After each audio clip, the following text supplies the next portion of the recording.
Hello everyone, this is your Daily Dose of Gaming. A lot of people in my last video thought I was like a random AI voice. No, this is me, a Daily Dose of Internet, who's also doing Daily Dose of Gaming now, and I'm reading off a script, so I'm trying my best. Give me a break.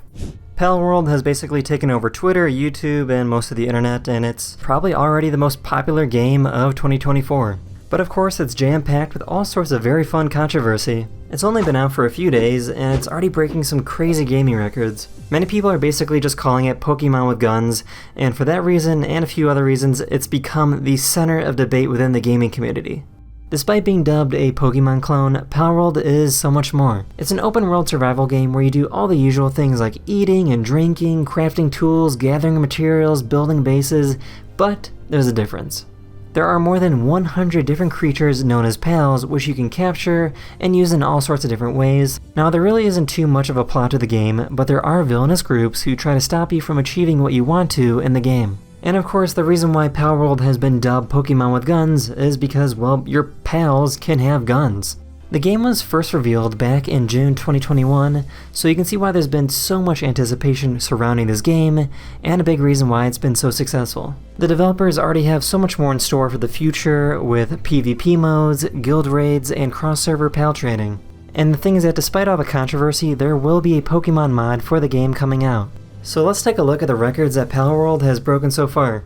Palworld has managed to sell more than 5 million copies on its release weekend, and that does not include everyone playing the game on Xbox through Game Pass. On top of that, Palworld is now just one of 6 games ever to hit 1 million concurrent Steam players. The only game that managed to reach that milestone quicker was Cyberpunk. Cyberpunk managed to get 1 million concurrent players within 160 minutes. Palworld has managed to beat out some legendary games like Lost Ark, PUBG, Dota 2, and Counter-Strike 2. If this game is pulling those types of numbers, it's time to take this game a little more seriously. But here's the thing, this game's sudden, insane popularity has created a few problems.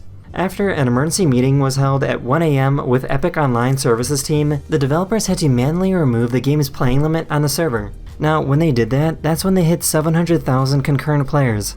That's still hundreds of thousands short of the peak that they would hit later.